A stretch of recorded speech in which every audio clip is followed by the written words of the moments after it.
வீடியோவில் நம்ம என்ன பார்க்க போகிறோம்னா ப்ராஜெக்ட் பற்றி பார்க்க போகிறோம். ஓகேவா? ஸோ நான் இந்த வீடியோ ஏன் அப்லோட் பண்ணுறேன்னா, நிறைய பேத்துக்கு வந்துட்டு ப்ராஜெக்ட்னா என்ன, அதில் என்னென்ன கண்டென்ட் இருக்குது, ஸோ எப்படி நம்ம வந்துட்டு டைட்டில் சூஸ் பண்ணணும் அப்படின்னு நிறைய கன்ஃபியூஷன்ஸ் இருக்குது. ஸோ அதை பற்றி நம்ம இன்றைக்கி ஃபுல்லாக பார்த்துடலாம். ஓகேவா? ஸோ ப்ராஜெக்டில் என்னென்ன கண்டென்ட் இருக்குது அப்படின்னு நம்ம ஃபஸ்ட் பார்த்துடலாம். ஓகே, ஸோ ப்ராஜெக்டில் நம்ம என்னென்ன பார்ட் இருக்குதுன்னு பார்த்தீங்கன்னா, அந்த ப்ராஜெக்டோட introduction part, concept and significance, review of literature, data analysis and interpretation, findings, suggestions and conclusions, and lastly references. Okay, so இதெல்லாம் பற்றி நம்ம டெப்த்தாக பார்க்கலாம். ஓகேவா? ஸோ ஃபஸ்ட் ப்ராஜெக்ட் அப்படின்னா, நம்ம ஃபர்ஸ்ட் ப்ராஜெக்ட் பண்ண போகிறோம் அப்படின்னா ஃபர்ஸ்ட் ஸ்டெப் என்னன்னா, நம்ம எதை பற்றி ப்ராஜெக்ட் பண்ண போகிறோம், தட் இஸ் டைட்டில் சூஸ் பண்ணணும். ஓகேவா? ஸோ இப்போ நீங்கள் வந்துட்டு ஒரு பிகாம் ஸ்டூடெண்ட்டாக இருக்கீங்க, ஸோ காமர்ஸ் ஸ்டூடெண்ட் அப்படின்னா, ஸோ காமர்ஸ் வந்துட்டு different types of areas include பண்ணணும். For example accounting and finance area இருக்குது, marketing, management, e commerce and HR. Okay, so இந்த மாதிரி டிஃப்ரெண்ட் டைப்ஸ் ஆஃப் ஏரியாஸ் இருக்குது. ஸோ இப்போ நீங்கள் வந்துட்டு ஒரு ப்ராஜெக்ட் பண்ண போகிறீங்கன்னா, இந்த டிஃப்ரெண்ட் டைப்ஸ் ஆஃப் ஏரியாவில் ஃபஸ்ட்டு ஒரு ஏரியாவை நீங்கள் சூஸ் பண்ணணும். ஃபார் எக்ஸாம்பிள் இப்போ நீங்கள் ஒரு ப்ராஜெக்ட் பண்ணுறீங்க அப்படின்னா மார்க்கெட்டிங் ஏரியா சூஸ் பண்ணிங்கன்னா, ஸோ மார்க்கெட்டிங் ரிலேட்டடாக நீங்கள் டாபிக் சூஸ் பண்ணணும். இப்போ நீங்கள் அக்கௌண்டிங் அண்ட் ஃபினான்ஸ் அந்த ஏரியா சூஸ் பண்ணிங்கன்னா, ஏதாச்சும் ஒரு கம்பெனியோட டேட்டாவை நீங்கள் கலெக்ட் பண்ணணும். ஃபார் எக்ஸாம்பிள் ஏதாச்சும் ஒரு கம்பெனி இருக்குது, ஸோ எக்ஸ் கம்பெனின்னு வச்சுக்கலாம். அந்த கம்பெனியில் இருக்கிற டேட்டாவை நீங்கள் அனலைஸ் பண்ணணும். அதாவது அந்த கம்பெனி பற்றி நீங்கள் ப்ராஜெக்ட் பண்ண போகிறீங்கன்னா, ஸோ நீங்கள் அந்த கம்பெனிக்கு போய் அந்த கம்பெனியோட ஃபினான்ஷியல் ஸ்டேட்மெண்ட்ஸை நீங்கள் வாங்கணும். ஸோ ஃபினான்ஷியல் ஸ்டேட்மெண்ட்ஸை நீங்கள் கலெக்ட் பண்ணி, அந்த கலெக்ட் பண்ண இன்ஃபர்மேஷன்ஸை வச்சு நீங்கள் டேட்டாஸ் இன்ஃபர்மேஷன்ஸ்லாம் வந்து க்ரியேட் பண்ணி அதில் நீங்கள் இன்டர்பிரேட் பண்ணி அந்த கம்பெனிக்கு லாஸ் வருதா ப்ராஃபிட் வருதான்னு சொல்லி நீங்கள் அனலைஸ் பண்ணுவீங்க.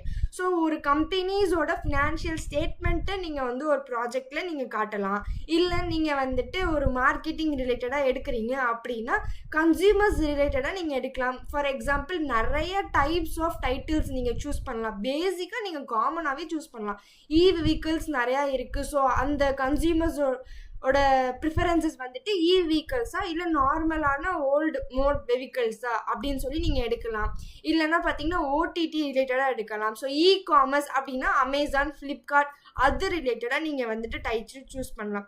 ஸோ டைட்டில் சூஸ் பண்ணுறது அப்படின்னா நீங்கள் ஃபார் எக்ஸாம்பிள் காமனான இஷ்யூவை கூட நீங்கள் எடுக்கலாம். ரீசெண்டாக பார்த்தீங்கன்னா பிளாட்ஃபார்ம்ஸ், அதாவது அமேசான், ஃப்ளிப்கார்ட்டில் வந்துட்டு நிறைய வந்துட்டு ஃப்ராட்ஸ் நடக்குது. ஸோ அது ரிலேட்டடாக நீங்கள் வந்துட்டு இந்த மாதிரி ஹை ஃப்ராட் பண்ணுறது கன்சியூமர்ஸா இல்லை செல்லர்ஸா அப்படின்னு கூட நீங்கள் வந்துட்டு ஒரு ப்ராஜெக்டை க்ரியேட் பண்ணி அது மூலியமாக நீங்கள் டேட்டாஸ் யூசர்ஸ்ட இருந்து நீங்கள் டேட்டாஸ் கலெக்ட் பண்ணி அந்த கலெக்ட் பண்ண இன்ஃபர்மேஷன்லேருந்து உங்களுக்கு என்ன அட்லாஸ் வர ஆன்சர் என்னன்னு சொல்லி நீங்கள் ப்ராஜெக்டில் காட்டலாம். ஸோ ஃபஸ்ட்டு பார்த்தீங்கன்னா ப்ராஜெக்ட்னாவே நீங்கள் டைட்டில் சூஸ் பண்ணணும். ஓகேவா? ஸோ டைட்டில் சூஸ் பண்ண போகிறீங்க அப்படின்னா எந்த ஏரியாவிலேருந்து நீங்கள் சூஸ் பண்ண போகிறீங்கன்னு ஃபிக்ஸ் பண்ணிக்கணும். ஸோ இப்போ மார்க்கெட்டிங்கில் ஃபிக்ஸ் ஆகிட்டு அது ரிலேட்டடாக ஏதாச்சும் ஒரு டைட்டில் சூஸ் பண்ணணும். இல்லைனா நீங்கள் மேனேஜ்மெண்ட் சூஸ் பண்ணிங்கன்னா மேனேஜ்மெண்ட் ரிலேட்டடாக நீங்கள் டைட்டில் சூஸ் பண்ணணும். ஓகேவா? ஸோ ஃபஸ்ட்டு ஸ்டெப் ப்ராஜெக்டில் பார்த்தீங்கன்னா டைட்டில் தான் சூஸ் பண்ணணும். ஸோ நெக்ஸ்ட் பார்த்தீங்கன்னா இன்ட்ரடக்ஷன் பார்ட். இப்போ நீங்கள் டைட்டில் சூஸ் பண்ணிட்டீங்க. இந்த மாதிரி ஃபார் எக்ஸாம்பிள் ஓடிடி பிளாட்ஃபார்ம்ஸ் ரிலேட்டடாக நீங்கள் வந்து ஒரு ப்ராஜெக்ட் பண்ண போகிறீங்க அப்படின்னா, ஸோ டைட்டில் ஃபிக்ஸ் ஆயிடுச்சு. ஸோ டைட்டில் ஃபிக்ஸ் ஆனோனையுமே நம்ம வந்துட்டு அந்த ஓடிடி ரிலேட்டடாக நிறைய இன்ஃபர்மேஷன்ஸ் கலெக்ட் பண்ணணும். ஓகேவா? ஸோ ஃபஸ்ட்டு பார்த்தீங்கன்னா அப்ஸ்ட்ராக்ட் அப்படின்னா என்ன பார்த்தீங்கன்னா, நீங்கள் என்ன ப்ராஜெக்ட் பண்ண போகிறீங்க, ஸோ ஓடிடி ரிலேட்டடாக நீங்கள் என்ன பண்ண போகிறீங்க.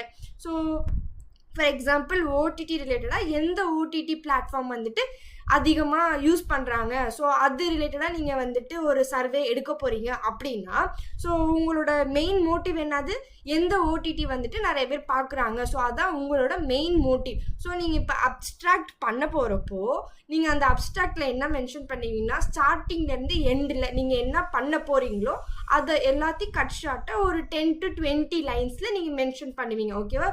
ஸோ ஒரு brief summary about your project தான் அப்ஸ்ட்ராக்ட்.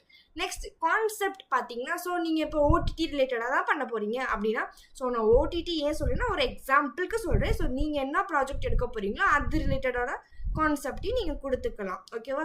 ஸோ அது மாதிரி நீங்கள் எடுத்திருக்கிற டைட்டிலுக்கு ரிலேட்டடாக அதோட சிக்னிஃபிகன்ஸ், அதோட objective. So primary objective, secondary objective நம்ம ஆல்ரெடி படிச்சிருக்கோம். ப்ரைமரினா ஸோ நம்ம கிரியேட் பண்ண போகிற நியூவான அப்ஜெக்டிவ்.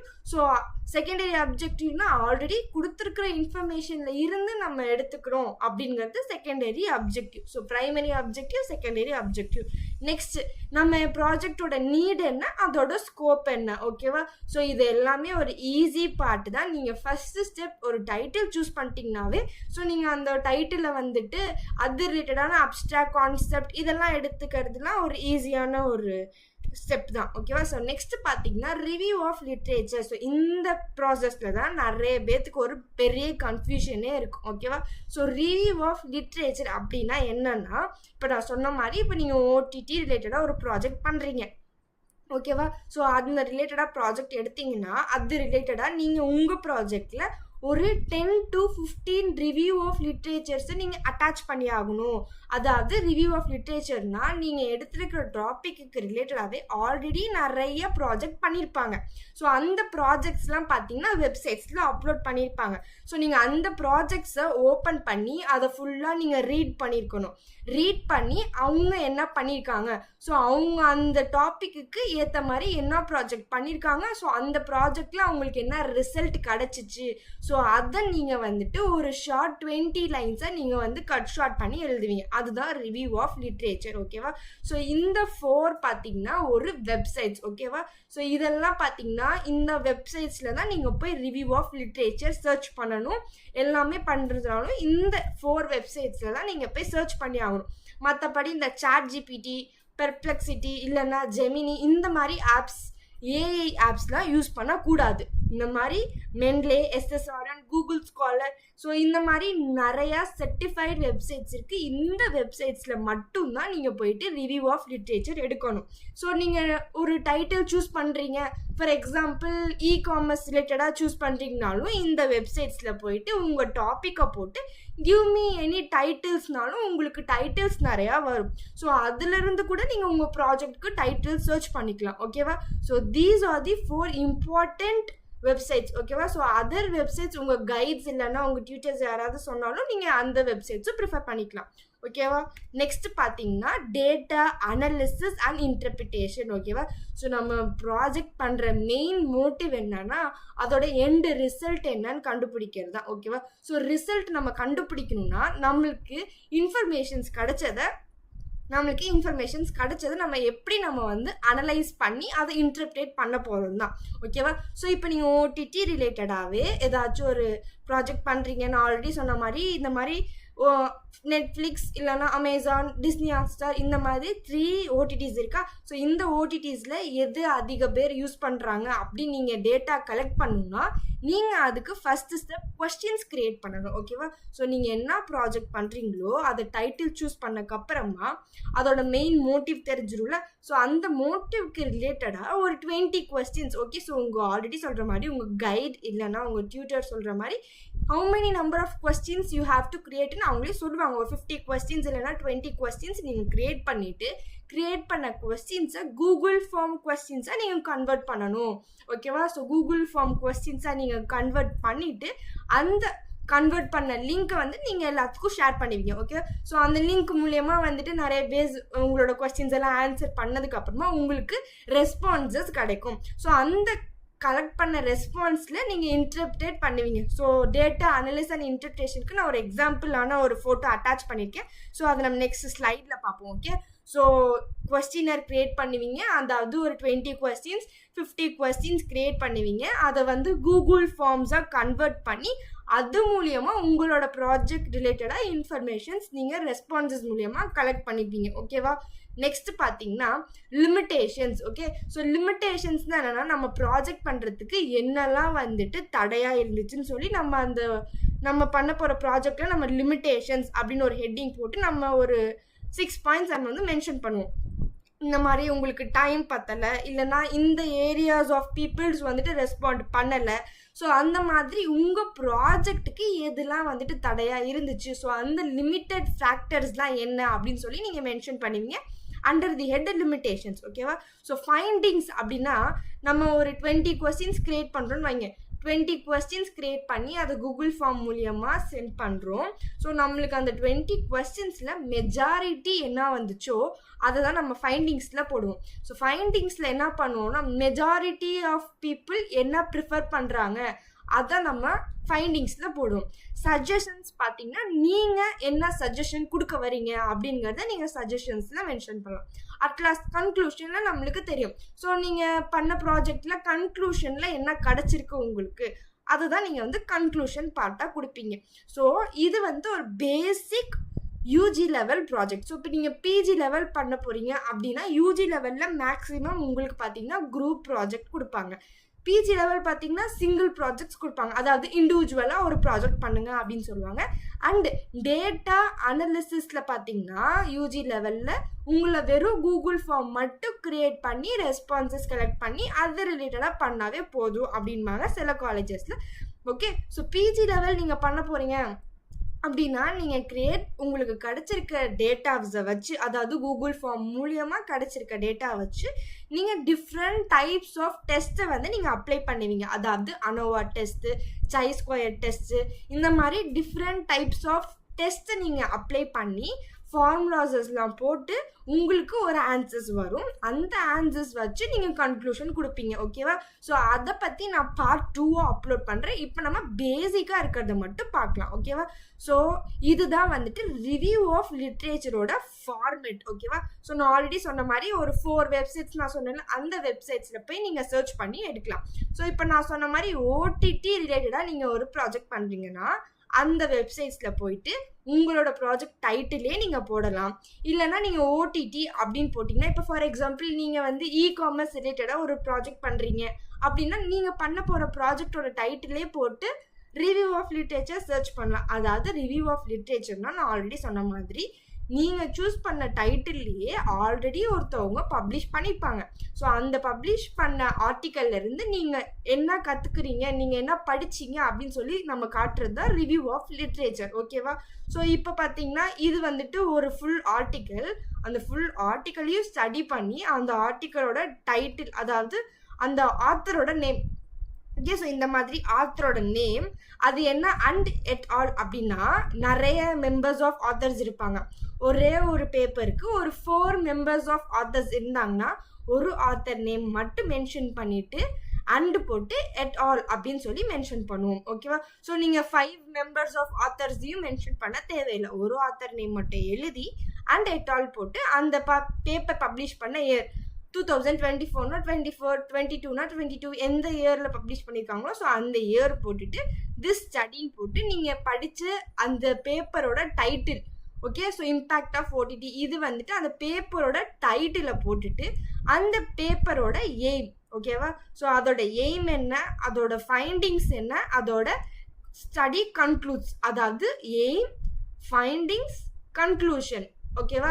ஸோ இந்த மாதிரி உங்களை எத்தனை ரிவ்யூ ஆஃப் லிட்ரேச்சர் எடுக்க சொல்கிறாங்களோ நீங்கள் அத்தனை ரிவ்யூ ஆஃப் லிட்ரேச்சர்ஸை நீங்கள் வந்து ஷோ பண்ணி ஆகணும். ஓகேவா? ஸோ இதுதான் basic format of review of literature. ஓகேவா? நெக்ஸ்ட் பார்த்தீங்கன்னா data analysis and interpretation. Okay, so நான் ஆல்ரெடி சொன்ன மாதிரி நீங்கள் கூகுள் ஃபார்ம் மூலியமாக வந்துட்டு உங்களோட கொஸ்டின்ஸை சென்ட் பண்ணுறீங்கன்னா உங்களுக்கு ரெஸ்பான்சஸ் கிடைக்கும். ஸோ கூகுள் ஃபார்ம்லேயே நீங்கள் க்ரியேட் பண்ணி முடிச்சதுக்கு அப்புறமா உங்களுக்கு ரெஸ்பான்சஸ் இந்த ஃபார்மேட்டில் வரும். ஸோ நீங்கள் அந்த சார்ட்டை அப்லோட் பண்ணிவிட்டு அட்டாச் பண்ணிவிட்டு நீங்கள் டேபிள் மென்ஷன் பண்ணணும். ஸோ ஃபீமேல் மேல் இதான் நம்மளோட ஃபர்ஸ்ட் கொஸ்டினாக இருக்குது. ஸோ டேபிள் 3.1 அப்படின்னு எழுதியாச்சு. இதோடது பார்த்தீங்கன்னா data analysis and interpretation mention பண்ணியாச்சு. ஜெண்டரில் பார்த்தீங்கன்னா ஃபீமேல் மேல் அதோட டோட்டல் மெம்பர்ஸ். நம்பர் ஆஃப் ரெஸ்பான்சஸில் பார்த்தீங்கன்னா 72 மேல் ஃபீமேலாக இருக்குது. ஸோ மேல் பார்த்தீங்கன்னா 28 இருக்குது. So total number of responses நம்மளுக்கு 100 இருக்குது. ஓகேவா? ஸோ இதே நம்ம பெர்சன்டேஜில் கன்வெர்ட் பண்ணி காட்டியிருக்கோம். ஓகே, நெக்ஸ்ட் பார்த்தீங்கன்னா இன்டர்பிரிட்டேஷன்னா என்னன்னா திஸ் டேபிள் 3.1 shows that 72% வந்துட்டு ரெஸ்பான்சஸ்லாம் ஃபீமேல், while the remaining வந்துட்டு 28% of the responses are male. Okay, so thus the majority 72% of the responses are female. ஓகேவா?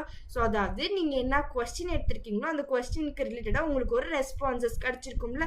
ஸோ அந்த ரெஸ்பாண்டன்ஸை நீங்கள் ஒரு சார்ட் மூலியமாக, ஸோ இது பார்த்தீங்கன்னா பை சார்ட் இருக்குது. ஸோ நீங்கள் வந்துட்டு ஒரு கிராஃப் மூலியமாக காட்டலாம். So different types of charts இருக்குல்ல. ஸோ அந்த சார்ட்ஸ்லாம் நீங்கள் மென்ஷன் பண்ணி காட்டிட்டு ஒரு டேபிளர் காலம் போட்டுட்டு அதை இன்டர்பிரேட் பண்ணுவீங்க. ஓகே, உங்களுக்கு எத்தனை நம்பர் ஆஃப் ரெஸ்பான்சஸ் எது ரிலேட்டடாக வந்திருக்குன்னு சொல்லி நீங்கள் அதை இன்டர்பிரிட்டேஷன்னா இதுதான்.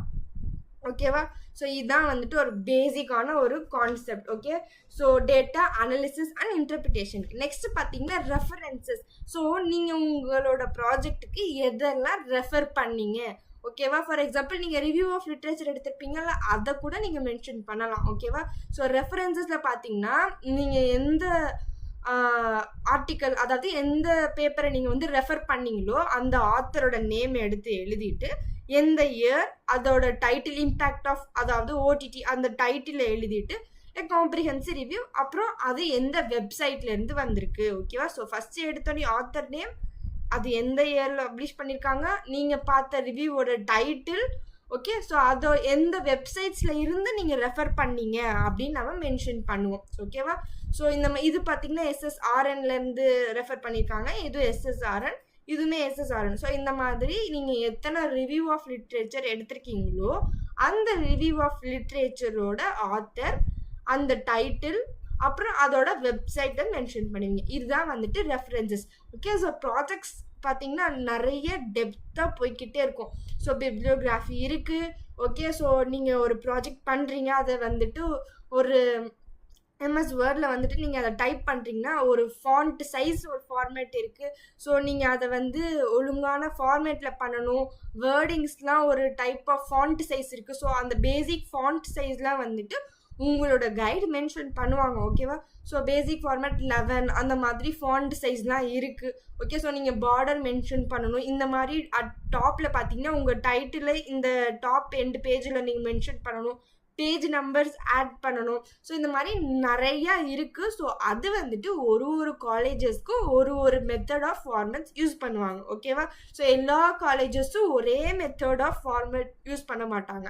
ஓகே, ஸோ உங்களுக்கு 5th செம்லேயே ரிசர்ச் மெத்தடாலஜி அப்படின்னு சொல்லி ஒரு பேப்பரில் உங்களுக்கு அதை டெப்த்தாக எக்ஸ்பிளைன் பண்ணுவாங்க. ஸோ உங்களுக்கு வேறு ஏதாச்சும் டவுட்ஸ் இருந்துச்சுன்னா கமெண்ட் செக்ஷனில் கேளுங்க. நெக்ஸ்ட் வீடியோவில் நான் அதை அப்லோட் பண்ணுறேன். உங்களுக்கு கூகுள் ஃபார்ம் எப்படி க்ரியேட் பண்ணணும், நெக்ஸ்ட் பார்த்தீங்கன்னா ரிவ்யூ ஆஃப் லிட்ரேச்சர் எப்படி சர்ச் பண்ணணும், ரெஃபரன்சஸ் எப்படி எடுக்கணும் அப்படின்னாலும் ஏதாச்சும் டவுட்ஸ் இருந்துச்சுன்னா கமெண்ட் செக்ஷனில் கேளுங்க.